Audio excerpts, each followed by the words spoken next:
So welcome back guys to name story moments. तो guys अभी के लिए बिना कोई टाइम जाए किए सीधा आज के एपिसोड की तरफ आते हैं जो कि है 106। अब गाइस हम देखते हैं शौयन को जो कि अभी के लिए गाइस अपनी ट्रेनिंग स्टेट में था और उस स्काई फायर 3 मिस्टीरियस चेंज की सारी स्किल्स को अभी के लिए इनहेरिट कर रहा था। और इधर तांग ज़ेन अपनी बेटी तांग हुआर को बता रहा था बर्निंग फ्लेम एंसेस्टर के बारे में। और गाइस अभी के लिए वो कहता है कि बर्निंग फ्लेम एंसेस्टर वो हमारी बर्निंग फ्लेम वैली का फाउंडर था और उसने ही बर्निंग फ्लेम वैली को बनाया था। और टाइम के साथ साथ उस एंसेस्टर को हमारे काफी सारे लोग भूल चुके हैं और अभी तक किसी को उसका नाम भी याद नहीं, लेकिन उसने किसी टाइम में पूरे कॉन्टिनेंट को शॉक करके रख दिया था। अब इधर गाइस तांग हुआर उसने पहली बार बर्निंग फ्लेम एंसेस्टर के बारे में सुना था और वो कहती है कि लगता है कि ये टाइम गैप काफी ज्यादा लार्ज है जिसकी वजह से मुझे अपने बर्निंग फ्लेम एंसेस्टर के बारे में ही नहीं पता। अब इसके साथ ही तांग हुआर अपने फादर से पूछती है कि फादर क्या हमारा बर्निंग फ्लेम एंसेस्टर क्या बहुत ज्यादा स्ट्रॉन्ग था, जिसके साथ ही तांग ज़ेन अपनी बेटी से कहता है कि बेटी वो स्ट्रॉन्ग से भी कहीं बढ़कर था और जहाँ तक मुझे पता है। और फिर वो अपनी बेटी से मजीद कहता है कि जैसा कि जहाँ तक मुझे पता है तब के टाइम में और तब के एरा में इस दाउकी कॉन्टिनेंट में सिर्फ 5 ही एक अल्टीमेट एक्सपर्ट्स ऐसे थे जो कि अपनी पीक की स्ट्रेंथ पर थे इस दाउकी कॉन्टिनेंट में और वही रिप्रेजेंट किया करते थे इस दाउकी कॉन्टिनेंट को और उनके पास बहुत ही ज्यादा मिस्टीरियस पावर थी। और सुनने में आया है उन 5 में हमारा बर्निंग फ्लेम वैली का एंसेस्टर भी था और तब के टाइम ये पांचों के पांचों लेजेंडरी फिगर सिर्फ डाउ डी क्लास से हाफ स्टेप ही दूर थे। अब गाइस ये बात सुनने के बाद तांग हुआर अपने फादर के सामने बहुत ज्यादा हैरान हो जाती है और वो इसके साथ ही कहती है कि ठीक है उनमें से एक हमारा बर्निंग फ्लेम वैली का एंसेस्टर था, तो फिर बाकी के 4 के अल्टीमेट पीक वाले एक्सपर्ट्स वो कौन थे भला। जिस पर गाइस तांग ज़ेन थोड़ा सोच में चला जाता है और कुछ सोचने के बाद वो कहता है कि बेटी अभी के लिए काफी टाइम हो गया, मुझे उन लोगों के एग्जैक्ट नाम याद तो नहीं, लेकिन मुझे इतना याद है कि वो चारों के एक्सपर्ट्स वो बहुत बड़ी फैक्शन से बिलोंग करते थे जिनमें पहला है गू क्लैन, दूसरा है हॉल ऑफ साउल और तीसरा पिल टावर। और गाइस अभी के लिए आप लोगों को तो पता ही है कि गू क्लैन में कौन सा एंसेस्टर बैठा हुआ है और हॉल ऑफ साउल का यानी कि हॉल ऑफ साउल के पीछे जो क्लैन है उसमें कौन सा एंसेस्टर है और पिल टावर का कौन सा एंसेस्टर था उस टाइम में। लेकिन गाइस चौथे का भी पूछती है तांग हुआर। अब इसके साथ ही गाइस तांग हुआर कहती है कि वो चारों के चारों थे तो अल्टीमेट एक्सपर्ट जो कि अपनी ट्रू पीक लेवल पर थे, लेकिन ये सारे एक्सपर्ट जिन जिन फैक्शन से बिलोंग करते हैं वो फैक्शन तो अभी के टाइम भी इस दाउकी कॉन्टिनेंट में पीक पर है, लेकिन वो चौथा एंसेस्टर वो कौन था भला, वो किस फैक्शन से बिलोंग करता था, क्या वो फ्लावर सेक्ट से था या प्रोफाउंड सेक्ट से। जिसके साथ ही गाइस तांग ज़ेन अपना सर खुजाते हुए अपनी बेटी से कहता है कि नहीं वो पर्सन वो किसी भी टॉप टायर फैक्शन से बिलोंग नहीं था करता और ना ही उसकी कोई फैक्शन अभी तक कोई बची हुई होगी आज के एरा में। लेकिन अभी तक मुझे इतना याद है मैंने किताबों में पढ़ा था कि उस एंसेस्टर की और हमारे बर्निंग फ्लेम वैली के एंसेस्टर की बहुत अच्छी दोस्ती थी और तो और ये जो स्काई फायर 3 मिस्टीरियस चेंज है ये भी उस एंसेस्टर ने ही बनाई हुई है जो कि हमारे बर्निंग फ्लेम वैली के एंसेस्टर का फ्रेंड था। अब गाइस ये चीज सुनने के बाद तांग हुआर वो कहती है कि ये स्काई फायर 3 मिस्टीरियस चेंज ये वाकई में ही उस एक्सपर्ट ने बनाई है और अभी के लिए गाइस वो बिल्कुल डिसबिलीव थी इस चीज पर और अपने मुंह पर वो अभी के लिए हाथ रख लेती है। अब इसके साथ ही गाइस तांग ज़ेन अपनी बेटी की तरफ देखते हुए कहता है कि बेटी ये एंसेस्ट्रल बुक में रिकॉर्ड दर्ज है, हम इसे गलत भी नहीं कह सकते। जिसके साथ ही गाइस तांग हुआर क्यूरियोसिटी में अपने फादर से पूछती है कि फादर फिर उस अल्टीमेट एक्सपर्ट का नाम क्या था। जिसके साथ ही गाइस तांग ज़ेन अपनी दाढ़ी खुजाते हुए अपनी बेटी से कहता है कि मैंने किताबें पढ़े हुए काफी अरसा हो गया, मुझे अभी तक उसका नाम क्लियर तो याद नहीं, लेकिन हाँ मुझे कुछ उसका नाम याद है। उसका नाम था उस एंसेस्टर का शौ शुआन। और गाइस ये नाम सुनने के बाद तांग हुआर वहीं पर बैठ जाती है और इसके साथ ही तांग ज़ेन अपनी बेटी से कहता है कि हमारा बर्निंग फ्लेम वैली का एंसेस्टर भी उसके बाद कोई इतना ज्यादा strong person burning flame valley में पैदा ही नहीं हुआ जिसकी वजह से हमारी रेपुटेशन हॉल ऑफ साउल और बाकी की फैक्शन से कम होगी। लेकिन उस एरा में बाकी के ये जो आज के एंशिएंट क्लैंस हैं ये हमारी बर्निंग फ्लेम वैली के बराबर के हुआ करते थे। अब इसके साथ ही गाइस तांग हुआर अपने दिल में कुछ सोचती है और वो कहती है कि शौ शुआन ये जो लड़का हमारे सामने बैठा है इसका नाम तो शौयन है और इसका सरनेम भी शौ है, क्या ये तो नहीं कि ये लड़का लड़का शाओयन उस शाओ शुआन का डिसेंडेंट तो नहीं कहीं। जिस पर गाइस तांग ज़ेन थोड़ा हैरान होते हुए हंसते हुए अपनी बेटी से कहते हैं कि बेटी, अभी के लिए इस दुनिया में बहुत सारे शाओ नाम के लड़के हैं, अब तुम ये कहती फिरोगी कि ये सारे के सारे उस एल्डर शाओ के रिलेटेड ही हैं या उनके डिसेंडेंट हैं, ऐसा नहीं हो सकता। अब इसके साथ ही गाइस तांग हुआर अपने दिल में खुद को कोसते हुए कहती है कि मैं इस लड़के शाओयन को कुछ ज्यादा ही ओवर एस्टिमेट कर रही हूँ। ये लड़का शाओयन ये तो उस शाओ शुआन से कहाँ रिलेटेड हो सकता है। साथ ही गाइस तांग ज़ेन अपनी बेटी से कहता है कि बेटी, अभी के लिए ये शाओयन ये इतना सिंपल भी पर्सन नहीं है और अभी के लिए तुम इसे अंडर एस्टिमेट ना करो। मैं इसकी काफी ज्यादा तारीफ करता हूँ, इसके उस हेवनली फ्लेम फायर लोटस की जो कि इसने बनाया अपने बलबूते पर और जो कि काफी ज्यादा स्ट्रॉन्ग था। और इस लड़के ने इतनी सी एज में एल्केमी और दूसरा एक्सपर्ट लेवल में और उस बात पर काफी ज्यादा अचीवमेंट्स हासिल कर ली हुई हैं। जिसके साथ ही गाइस तांग हुआर वो भी अपना मुंह हिला देती है हाँ में। और गाइस अभी के लिए वो भी जान गई थी शाओयन की स्ट्रेंथ, क्योंकि गाइस जब शाओयन वू चेन से फाइट कर रहा था और शाओयन ने जब अपना एंग्री बुदा लोटस उस पर यूज किया था तो तांग हुआर जो कि उससे पहले लड़ना चाहती थी यानी कि शाओयन से, वो बाद में इस एंग्री बुदा लोटस को देखने के बाद उसकी जल्द सी जाती है और वो घबरा जाती है और वो कहती है कि अभी के लिए मैं इस लड़के से लड़ूंगी नहीं, क्योंकि गाइस वो समझ गई थी कि इस फायर लोटस के सामने तांग हुआर मारी जा सकती है, इसलिए गाइस वो अभी के लिए शाओयन के सामने खड़ा ही नहीं होनी चाहती थी। और वो कहती है कि इतना ज्यादा टैलेंटेड लड़का ये मेरी बर्निंग फ्लेम वैली में नहीं, कितना रिग्रेटफुल है ये मेरे लिए, काश ये हमारी बर्निंग फ्लेम वैली का डिसेंडेंट होता। अब इसके साथ ही गाइस हमारी नजर उस क्रिस्टल बॉल पर पड़ती है जो कि थी स्काई फायर 3 मिस्टीरियस चेंज और उसमें से अभी भी बहुत ज्यादा ग्लो निकलना शुरू हो चुका था। और गाइस इसकी वजह से वो पूरा हाल ऐसे लग रहा था कि जैसे दिन की रोशनी हो वहां पर। अब इसके साथ ही गाइस तांग हुआर कहती है कि ये लड़का अभी तक इसने इनहेरिटेंस को कंप्लीट क्यों नहीं किया, कहीं इसके साथ कोई मसला तो नहीं हो गया, क्योंकि जब के टाइम मैंने इनहेरिटेंस ली थी इस स्काई फायर 3 मिस्टीरियस चेंज की तो मुझे 1 घंटा लगा था और इस लड़के को 1 घंटे से भी ज्यादा का टाइम हो गया है। जिसके साथ ही गाइस तांग ज़ेन अपनी बेटी की बेइज्जती करते हुए कहता है कि उस टाइम तुम लड़की बहुत ज्यादा लेजी थी और तुमने इस सारे एक्सपीरियंस को इसको और स्काई फायर 3 मिस्टीरियस चेंज के सभी की बुक को पूरी तरह से इस क्रिस्टल बॉल में से अपने माइंड में स्टोर नहीं था किया। तो ये लड़का शाओयन इसे सिर्फ एक चांस मिला है, तो देखो ये सारी की सारी इन्फॉर्मेशन कैसे अपने माइंड में स्टोर कर रहा है। जिसके साथ ही गाइस तांग हुआर हंसते हुए कहती है कि डैडी अभी के लिए आप परेशान ना हो, क्योंकि जो पिछला नॉलेज मेरे माइंड में है पहले मैं उससे तो डाइजेस्ट कर लूँ, फिर मैं एक बार फिर से यहाँ पर आकर स्काई फायर 3 मिस्टीरियस चेंज के बाकी के नॉलेज को ऑब्जर्व कर लूंगी अपने माइंड में। जिस पर गाइस तांग ज़ेन भी हंसते हुए अपनी बेटी को चढ़ाते हुए कहता है कि मुझे नहीं पता कि तुम्हारे साथ क्या किया जाए, तुम भी लड़की बहुत ज्यादा टैलेंटेड हो लेकिन तुम बहुत ही ज्यादा लेजी हो और अगर तुम थोड़ा सा सीरियस हो जाओ तो ये मेरी जो बर्निंग फ्लेम वैली चीफ की पोजीशन है आने वाले टाइम में ये तुम्हारी होगी और वो जो एल्डर्स हैं हमारे बर्निंग फ्लेम वैली के जिनको तुम हमेशा नापसंद करती हो वो कभी भी तुम्हारे रास्ते में नहीं आएंगे। जिस पर गाइस तांग हुआर चिढ़कर अपने बाप को डांटना शुरू कर देती है। अब इसके साथ ही गाइस वो जो क्रिस्टल बॉल था जो कि स्काई फायर 3 मिस्टीरियस चेंज का था वो उसमें से जो ग्लो निकल रहा था वो बंद होना शुरू हो जाता है और तांग ज़ेन ये देखकर कहता है क्या ये लड़का अभी के लिए जागने वाला है। जिसके साथ ही गाइस हम देखते हैं शाओयन को जो कि अपनी आंखें खोलता है और सामने अभी के लिए वो तांग ज़ेन और तांग हुआर को देखता है और इसके साथ ही वो वहां पर खड़ा हो जाता है और वैली चीफ को on the spot he greet करके बड़े अच्छे तरीके से कहता है कि वैली चीफ आपका बहुत ज्यादा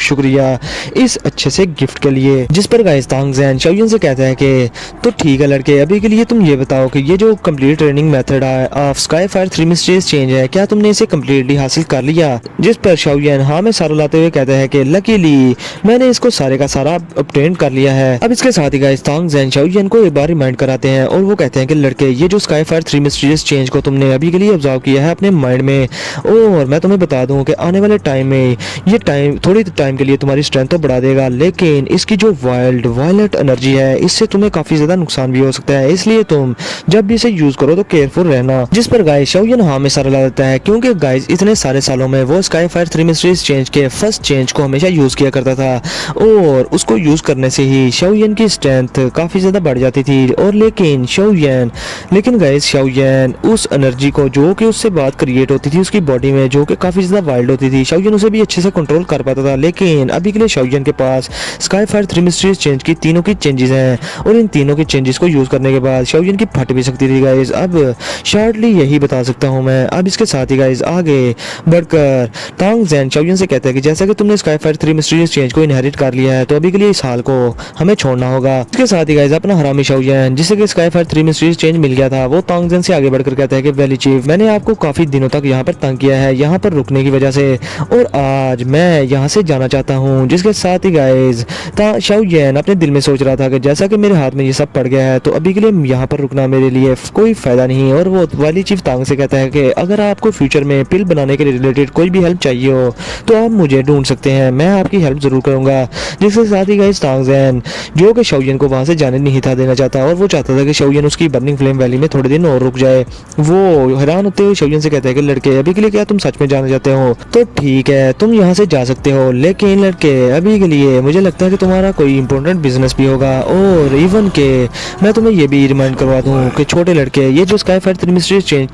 तुमने अभी इनहेरिट की है, इसको प्लीज कभी भी लीक ना करना। जिसके साथ ही गाइस शाओयन वैली चीफ तांग से कहता है कि आप बिल्कुल भी परेशान ना हो, इस सिचुएशन को मैं अच्छे से समझता हूँ और मैं कभी भी इस तरह की हरकत नहीं करूंगा। जिसके साथ ही गाइस वैली चीफ तांग बहुत ज्यादा खुश हो जाते हैं और वो स्माइल करते हुए शाओयन के कंधे पर हाथ रखते हुए कहते हैं कि लड़के अभी के लिए फ्यूचर में जब भी तुम्हें कोई काम हो तुम मेरी बर्निंग फ्लेम वैली में एक वीआईपी गेस्ट के तौर पर आ सकते हो, और जब तक मैं चीफ हूँ कोई भी तुम्हें यहाँ आने से नहीं रोक सकता और तुम हमेशा ही बर्निंग फ्लेम वैली के वीआईपी रहोगे। जिसके साथ ही गाइस शाओयन आगे से तांगजेन को ग्रीट कर देता है, लेकिन गाइस तांगजेन भी शाओयन को आगे से ग्रीट करता है और फिर वो दोनों हवा में उड़ जाते हैं और बर्निंग फ्लेम वैली की एग्जिस्टेंस की तरफ चले जाते हैं। Guys Shaoyan burning flame valley को छोड़ देता है और वहां से निकल जाता है। और गाइस अभी के लिए शाओयन ने मजा चख लिया था स्काईफायर 3 मिस्ट्रीज चेंज का और इसके हाथों में थी अभी के लिए वो पूरी की पूरी टेक्निक। और गाइस ये दाऊद टेक्निक कोई D class high level secret technique थी, लेकिन गाइस सही से बताया नहीं जा सकता कि ये डी क्लास है या श्वान क्लास है। लेकिन गाइस अभी के लिए शाओयन बहुत ही ज्यादा खुश था क्योंकि उसके हाथ में ये पूरी की पूरी दाऊ टेक्निक आ चुकी थी। और अभी के लिए गाइस मैं आप लोगों को बता दूं कि ये दाऊ टेक्निक उन्हीं लोगों के लिए इफेक्टिव है जिनके पास हेवनली फ्लेम्स हैं या दूसरी फ्लेम्स हैं या पावरफुल फ्लेम्स हैं। और शाओयन अभी के लिए पहली कैटेगरी में आता है जिसके पास के गाइस तीनों की तीनों हेवनली फ्लेम्स हैं, दो उसकी अपनी और एक उसकी मास्टर की। और अभी के लिए गाइस शाओयन वहां से निकलते हुए दिल में सोचता है कि अगर आने वाले टाइम में मैंने स्काईफायर 3 मिस्ट्रीज चेंज की तीनों की चेंजेस को यूज कर लिया तो मैं फिर इवन के फी त्यान जैसे डीमन से और वू चेन जैसे डीमन से हेड ऑन फाइट कर पाऊंगा जो कि दोजों क्लास के 8 क्लास की पीक एक्सपर्ट हैं। लेकिन गाइस इसके साथ ही शाओयन अपने दिल में सोचता है कि अगर आने वाले टाइम में मैंने इसको अपनी पीक पर यूज किया तो ये जो स्काईफायर 3 मिस्ट्रीज चेंज है इसकी एनर्जी काफी ज्यादा वाइल्ड होगी और इससे मेरी बॉडी हो सकता है कि एंड्योर ही ना कर पाए, इसलिए मुझे इसे हमेशा ही केयरफुली यूज करना होगा और तभी यूज करना होगा जब लाइफ एंड डेथ सिचुएशन मेरे सामने हो। अब गाइस शाओयन सीधा मुद्दे की बात पर खुद से कहता है कि अगर मैंने इसे कम्प्लीटली मास्टर कर भी लिया तो मैं इसको कभी भी पीक पर यूज नहीं कर पाऊंगा क्योंकि ये मेरे लिए काफी हार्मफुल हो सकता है। इसके साथ ही गाइस शाओयन को लिटिल फेरी डॉक्टर का ख्याल आ जाता है और शिनलैन का ख्याल आ जाता है और वो दिल में सोचता है कि पता नहीं लियू किंग ने उनके बारे में इंफॉर्मेशन इकट्ठी की होंगी या फिर नहीं, क्योंकि सेंट्रल प्लेन्स में वही फुल पॉइजनस बॉडी के बारे में काफी ज्यादा बुरी रेपुटेशन है और ये ना हो कि लोग उनके पीछे पड़ गए हों लिटिल फेरी डॉक्टर के। अब शाओयन जल्दी से ल्यू क्लैन की तरफ जाने लगता है और गाइस जैसे ही शाओयन ल्यू क्लैन के बाहर पहुंचता है तो वहां पर जो गार्ड्स थे वो शाओयन को देखते ही कहते हैं कि क्या आप मिस्टर यन चाहू हैं। जिसके साथ ही गाइस शाओयन हाँ में सारा ला देता है क्योंकि गाइस अभी के लिए वो गार्ड्स भी जानते थे कि ये जो यन चाहू उसके सामने खड़ा है वो ल्यू क्लैन का 7 क्लास का एल्केमिस्ट है, 7 ग्रेड का एल्केमिस्ट है। और गाइस सारे के लोग शाओयन की काफी ज्यादा रिस्पेक्ट करते हैं और वो गार्ड जल्दी से भाग कर जाते हैं ल्यू किंग के पास और ल्यू किंग खुद पर्सनली शाओयन को रिसीव करने के लिए वहां पर आता है। और गाइस अभी के लिए शाओयन को देखने के बाद ल्यू किंग हंसते हुए उससे कहते हैं कि फ्रेंड तुम वापस आ ही गए, मुझे तो लगा बर्निंग फ्लेम वैली में इतने दिन रहने के बाद कहीं तुम्हारे साथ उन्होंने कुछ कर नहीं दिया हो। जिसके साथ ही गाइस शाओयन हंसते हुए कहता है कि नहीं मैं अभी के लिए ठीक हूँ और मैं बर्निंग फ्लेम वैली में उनके लिए मेडिसिनल पिल रिफाइन करने में लग गया था। जिसके साथ ही गाइस ल्यू किंग शाओयन से कहता है तो फिर ये अच्छा है हमारे ल्यू क्लैन के लिए और हमारे लिए भी कि तुम अभी के लिए ठीक हो। और हाँ अभी के लिए हमारा ल्यू क्लैन तुम्हारी वजह से शाओयन काफी ज्यादा लिवली हो गया है और यहाँ पर काफी सारे लोग आ जा रहे हैं। जिसके साथ ही गाइस शाओयन पूछता है कि भला क्यों, जिस पर ल्यू किंग शाओयन से कहता है कि अभी बहुत सारी फैक्शंस उन्हें पता चला है कि ल्यू क्लैन में एक टायर 7 का एल्केमिस्ट है और वो सारे के सारे लोग इस इंटेंशन से हमारे क्लैन में आ रहे हैं कि वो तुम्हारे साथ अच्छे रिलेशनशिप बना सकें। और तुम्हें तो पता ही है कि ये सब किस लिए है क्योंकि एक एल्केमिस्ट वो काफी ज्यादा पॉपुलर ऑक्यूपेशन है और काफी सारे लोग एल्केमिस्ट की काफी ज्यादा रिस्पेक्ट भी करते हैं और पिल बनवाने के लिए किसी के भी एल्केमिस्ट के नीचे लग जाते हैं। और अभी के लिए शाओयन वो सभी के लोग चाहते ये हैं कि तुम उनके क्लैन के ऑनरेबल एल्डर बन जाओ। देश के साथ ही शाओयन कहता है कि मैं इन चीजों में इंटरेस्टेड नहीं हूँ और ना ही मुझे किसी का ऑनरेबल एल्डर बनना है। और बात रही इसकी कि मैं किसी के लिए भी लाइफ टाइम के लिए मेडिसिनल पिल रिफाइन नहीं कर सकता। जिसके साथ ही गाइस लियू किंग शाओयन से कहता है कि हाँ बिल्कुल, मैंने भी उन लोगों से बहाने भूने मार दिए और अगर ये मैटर अच्छे से प्रॉपरली हैंडल ना किया जाता तो वो फैक्शंस मेरे खिलाफ हो जाती और मेरी दुश्मन बन जाती। जिसके साथ ही गाइस शाओयन इस टॉपिक को साइड पर रखते हुए लियू किंग से साफ पूछता है कि अभी के लिए मुझे तुम ये बताओ कि मैंने तुम्हें जो इन्फॉर्मेशन इकट्ठी करने के लिए कहा था क्या तुमने वो की। जिसके साथ ही गाइस लियू किंग के एक्सप्रेशन चेंज हो जाते हैं और वो कहता है कि हाँ मुझे कुछ न्यूज़ मिली है। जिसके साथ ही गाइस शाओयन कहता है कि भला वो क्या है। जिस पर लियू किंग शाओयन को कहता है कि वो शिनलैन जिसका तुमने मेंशन किया था उसका क्लैन वो यी क्लैन से है जो कि पिल टावर में कभी उस सीट पे हुआ करता था, लेकिन थोड़ी देर के बाद उस यी क्लैन को उस सीट से हटा दिया गया और ये जो लड़की शिनलैन है इसका रियल नाम यी शिनलैन है। जिसके साथ ही गाइस शाओयन थोड़ा बहुत बोलता है और वो दिल में कहता है कि यी क्लैन, भला इस यी क्लैन की स्ट्रेंथ क्या है। जिसके साथ ही लियू किंग शाओयन से कहता है कि काफी ज्यादा स्ट्रॉन्ग है वो क्लैन, इवन कि उसे पिल टावर से निकाल भी दिया गया है, लेकिन फिर भी हमारा लियू क्लैन उस यी क्लैन का मुकाबला कर ही नहीं सकते क्योंकि उसमें काफी सारे ओल्ड डीमंस छुपे बैठे हैं। लेकिन गाइस अभी के लिए लियू किंग शाओयन को बताता है कि अभी के लिए यी क्लैन के जो हालात चल रहे हैं मुझे लगता है कि 2 या 3 सालों बाद किसी फैक्शन ने भी उन्हें रिप्लेस कर लेना है और वो और भी ज्यादा वीक हो जाएंगे। जिसके साथ ही गाइस शाओयन हमें सारा देता है और वो समझ जाता है कि तो ये वजह थी कि यी क्लैन ने शिनलैन को जियानन एकेडमी में ट्रेनिंग करने के लिए भेजा क्योंकि उनके पास रिसोर्सेज ही नहीं थे इतने। अब इसके साथ ही गाइस शाओयन लियू किंग से पूछता है कि अभी के लिए तुम मुझे ये बताओ कि पिल टावर में एल्डर सीट हासिल करने के लिए हमें क्या करना चाहिए। और अभी के लिए गाइस शाओयन ये क्वेश्चन शिनलैन के लिए पूछ रहा था क्योंकि उसने शिनलैन से वादा किया था कि वो उसके क्लैन को वापस से पिल टावर में एल्डर की सीट पर बैठा देगा। जिस पर गाइस लियू किंग शाओयन से कहता है कि मुझे इन सब के बारे में कुछ भी नहीं पता, लेकिन मुझे इतना पता है कि इस सब की जो कंडीशंस है वो काफी ज्यादा हार्श है, इवन के पिल टावर में एंटर होने के लिए भी काफी ज्यादा हाई कॉन्टैक्ट्स होने चाहिए। अब इसके साथ ही गाइस शाओयन हमें सलाह देता है और वो इसके साथ ही पूछता है कि लियू किंग अभी के लिए तुम्हें क्या लिटिल फेरी डॉक्टर के बारे में कुछ इन्फॉर्मेशन मिली। जिसके साथ ही गाइस लियू किंग वो काफी ज्यादा हेजिटेट करना शुरू कर देता है और थोड़ा परेशान हो जाता है और वो कहता है कि क्या तुम उसी लिटिल फेरी डॉक्टर की बात कर रहे हो जिसके पास वही फुल पॉइजनस बॉडी है और इसी के चर्चे हो रहे हैं उस सेंट्रल प्लेन्स के मिडल रीजन में। जिसके साथ ही गाइस शाओयन अपनी ग्रिप टाइट करते हुए थोड़ा परेशान होते हुए कहता है कि हाँ और मुझे ये बताओ कि उसके साथ हुआ क्या है। जिसके साथ ही गाइस लियू किंग शाओयन के कहता है कि मैंने काफी सारे लोगों को डिस्पैच किया था पिल रीजन के इर्द गिर्द और उन लोगों ने जब वहां पर गए तो उन्होंने देखा कि लिटिल फेरी डॉक्टर के रिलेटेड काफी सारी न्यूज वहां पर फैली हुई है और ये भी सुनने में आया कि उस लड़की के पास लेजेंडरी वही फुल पॉइजनस बॉडी भी है। अब इसके साथ ही गाइस लियू किंग थोड़ा डर भी जाता है और वो कहता है कि इस तरह के स्ट्रेंज कॉन्स्टिट्यूशन वाली वही फुल पॉइजनस बॉडी ये सेंट्रल प्लेन्स में एक बार फिर से अपीयर होगी। पहले भी ये अपीयर हुई थी तो काफी ज्यादा डिजास्टर आया था और अभी ये फिर अपीयर हो गई है तो अभी के लिए काफी सारे लोग इस चीज से डरे भी हुए हैं। अब शाओयन लियू किंग से पूछता है कि अभी के लिए मेरी वो फ्रेंड लिटिल फेरी डॉक्टर है कहाँ पर। जिसके साथ ही गाइस हम शाओयन की आंखों में लिटिल फेरी डॉक्टर के लिए काफी ज्यादा परेशानी देख सकते हैं क्योंकि गाइस वही तो उसकी एक इकलौती दोस्त थी और शाओयन कभी भी उसे डेंजर में नहीं छोड़ सकता था और उसकी हमेशा बहुत ज्यादा केयर किया करता था। आप लोगों को तो इस चीज का अच्छे से पता होगा। अब इसके साथ ही लियू किंग शाओयन से कहता है कि मुझे उसकी एग्जैक्ट लोकेशन का पता नहीं, लेकिन मुझे ये पता है कि काफी सारी फैक्शंस जो कि पिल रीजन में है वो उस लिटिल फेरी डॉक्टर को ढूंढ रही हैं और उसे पकड़ना चाहती हैं, कुछ तो उसे मारना चाहते हैं, लेकिन कुछ फैक्शंस ऐसी हैं कि जो उसकी वोइफुल पॉइजनस बॉडी में बहुत ज़्यादा इंटरेस्टेड हैं और उन फैक्शंस में आइस रिवर वैली भी है जो कि काफ़ी ज़्यादा स्ट्रॉन्ग वैली है। जिसके साथ ही गाइस आइस रिवर वैली का सुनकर शाओयन के एक्सप्रेशन बिल्कुल चेंज हो जाते हैं। अब गाइस लियू किंग शाओयन से कहता है कि अभी के लिए वो आइस रिवर वैली उन्होंने काफ़ी सारे स्ट्रॉन्ग एक्सपर्ट डिस्पैच किए हुए हैं उस लिटिल फेरी डॉक्टर को ढूंढने के लिए। और हाँ, मेरी इन्फॉर्मेशन के मुताबिक जहाँ तक मुझे पता चला है वो ये कि उस लिटिल फेरी डॉक्टर ने आइस रिवर वैली के कुछ एक्सपर्ट्स के साथ फाइट भी की है कुछ वक्त पहले और फिर ऑन द स्पॉट ही वो लड़की वहाँ से भागने में कामयाब भी होगी। लेकिन अभी के लिए वो सुनने में आया है कि काफी ज्यादा इंजर्ड है, वरना वो लड़की काफी देर पहले डिसअपीयर हो चुकी होती। अब गाइस ये चीज सुनने के बाद शाओयन उसका मुंह लाल टमाटर जैसा हो जाता है और वो बहुत ही ज्यादा गुस्से में आ जाता है और अभी के लिए वो गुस्से में कहता है कि आइस रिवर वैली, और वो दिल में कहता है कि अगर मेरी फ्रेंड लिटिल फेरी डॉक्टर को कुछ हो गया तो आइस रिवर वैली मैं तुम लोगों की इस वैली को खून में नहला दूंगा। अभी के लिए गाइस लिू किंग शाओयन के एक्सप्रेशन देखकर समझ आता है कि शाओयन के उस लिटिल फेरी डॉक्टर से कोई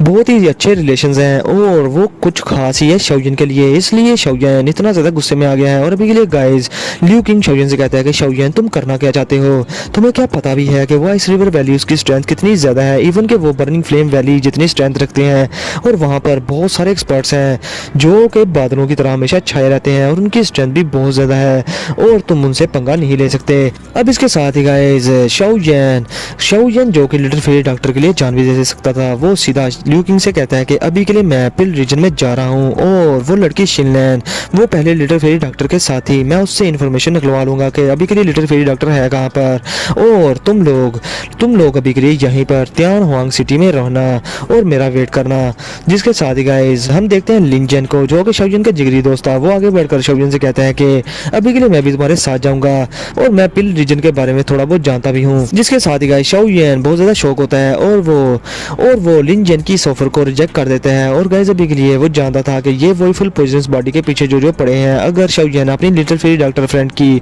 हेल्प करेगा तो शाओयन काफ़ी सारी दुश्मनियां मोल लेगा और जो कि काफ़ी ज़्यादा अनअवॉइडेबल भी होंगी। और अभी के लिए गाइस शाओयन इस सब में लिंजन को लाना ही नहीं चाहता था और वो नहीं चाहता था कि लिंजन को कुछ हो। अब इसके साथ ही गाइस शाओयन लिंजन के शोल्डर पर हाथ रखते हुए कहता है कि फ्रेंड अभी के लिए तुम लिू किंग की जगह पर रहो और इस क्लैन में ही रहो क्योंकि तुम अभी के लिए इस मैटर में मेरी हेल्प नहीं कर सकते। जिस पर गाइस लिंजन भी समझ जाता है और वो अनविलिंगली पीछे हट जाता है क्योंकि गाइस अभी के लिए वो जानता था कि अभी के लिए उसकी स्ट्रेंथ के साथ दो होंग क्लास की स्ट्रेंथ के साथ वो शाओयन पर बोझ ही बन जाएगा, इसलिए गाइस वो अभी के लिए शाओयन की बात मान जाता है। अब इसके साथ ही गाइस लिू किंग शाओयन से कहता है कि अभी के लिए जैसा कि तुमने अपना माइंड बना ही लिया है तो मैं इस बारे में तुमसे ज़्यादा बात नहीं करूंगा, अभी के लिए तुम ठीक है मिडिल रीजन में चले जाओ तो मैं फिर किसी को इन्फॉर्मेशन देने के लिए हमेशा तुम्हारे पास भेजता रहूंगा और तुम्हारी हेल्प करता रहूंगा। अब इसके साथ ही गाइस लिू किंग अपनी स्टोरी रिंग में से एक मैप निकालता है जो कि सेंट्रल प्लेन्स के मिडिल रीजन का था और इसके साथ ही वो शाओयन के हवाले कर देता है और कहता है कि ये मैप मिडिल रीजन का है और तुम्हें वहां पर अच्छी खासी गाइडेंस मिल जाएगी इस मैप की मदद से। अब इसके साथ ही गाइस लिू किंग शाओयन से पूछता है कि अभी के लिए तुम कब जा रहे हो, जिसके साथ ही शाओयन कहता है कि मैं अभी के अभी यहाँ से निकल रहा हूँ। गाइस अभी के लिए शाओयन बेसब्रा इसलिए हो रहा था क्योंकि गाइस उसे पता नहीं था कि अभी के लिए शाओयन के अभी के लिए लिटिल फेरी डॉक्टर किस हाल में होगी और वो चाहता था कि अगर लिटिल फेरी डॉक्टर अभी के लिए जिंदा है तो वो वहाँ पर पहुंचकर उसे बचा ले। अब इसके साथ ही गाइस लिू किंग शाओयन से कहता है कि ठीक है मैं अभी के लिए वर्म होल को ओपन करवा देता हूँ और फिर वो एक गार्ड को हुक्म देता है और वो गार्ड वहाँ से चला जाता है। और इसके साथ ही गाइस लिू किंग शाओयन से कहता है कि रिमेंबर एक बात याद रखना, तुम्हें मिडिल रीजन में हमेशा ही केयरफुल रहना होगा क्योंकि वहाँ पर बहुत ज़्यादा खरामी किस्म के लोग भी हैं और बहुत सारे ऐसे एक्सपर्ट भी हैं जो कि बहुत ज़्यादा टफ टाइम देने वाले हैं और अगर कभी तुम फ्यूचर में किसी ट्रबल में फंस जाओ तो तुम इस ट्यांग हुआंग सिटी में आ सकते हो और मेरे लिू क्लैन में आ जाना। मेरा लिू क्लैन इतना ज़्यादा स्ट्रॉन्ग तो नहीं लेकिन फिर भी मैं अपनी जी जान लगा दूंगा तुम्हें प्रोटेक्ट करने में। जिस पर गाइस शाओयन जो कि अभी के लिए काफ़ी ज़्यादा गुस्से में था लिटिल फेरी डॉक्टर को लेकर और बहुत ज़्यादा परेशान था, लिू किंग की ये बात सुनने के बाद वो बहुत ज़्यादा खुश होता है और अभी के लिए गाइस वो इतना बेवकूफ़ तो नहीं था कि वो ऐसा होने पर लिू किंग के क्लैन में आ जाए और लिू किंग के लिए कोई नई मुसीबत डाल दे। लेकिन गाइस अभी के लिए लिू किंग ने फ्रेंड होने के नाते इतना ही पूछ लिया, शाओयन के लिए यही काफ़ी था। और अभी के लिए गाइस ये जज्बा देखने के बाद शाओयन की दोस्ती लिू किंग से और भी ज़्यादा गाढ़ी हो गई थी। अब इसके साथ ही गाइस लिू किंग शाओयन के हवाले एक सिल्वर कलर की बोर्ड करता है और फिर शाओयन ये देखने के बाद लिू किंग से कहता है कि अगर फ्यूचर में मेरे पास टाइम हुआ तो मैं सभी के मसले हल करने के बाद ट्यान हुआंग सिटी में लाजमी वापस आऊंगा। अब गाइस इसके साथ ही शाओयन लिू किंग और लिंजन और बाकी के लोगों को अलविदा बोलकर उस वर्म होल में चला जाता है। और अभी के लिए गाइस लिू किंग पीछे से आवाज देता है और कहता है कि तुम अपनी केयर करना और हाँ जानन अकेडमी की बिस्ती न करवा देना। जिसके साथ ही गाइस शाओयन कहता है कि तुम अभी के लिए रिलैक्स हो जाओ, मैं जानन अकेडमी की रेपुटेशन पर कभी भी बात नहीं आने दूंगा और जो मेरे सामने आएगा उसे फाड़ फाड़ के रखता जाऊंगा। तो गाइस अभी के लिए शाओयन तैयारी कर रहा था बैठ जाने की उस पिल रीजन के मिडिल रीजन में। और इसके साथ ही गाइस हमारा आज का ये एपिसोड यहीं पर होता है खत्म। तो गाइस वीडियो को लाजमी लाइक करना, शेयर करना और चैनल को सब्सक्राइब कर देना। तो फिर मिलते हैं आप लोगों से नेक्स्ट वीडियो में, तब तक के लिए अपना और अपने प्यारों का बहुत सारा ख्याल रखें।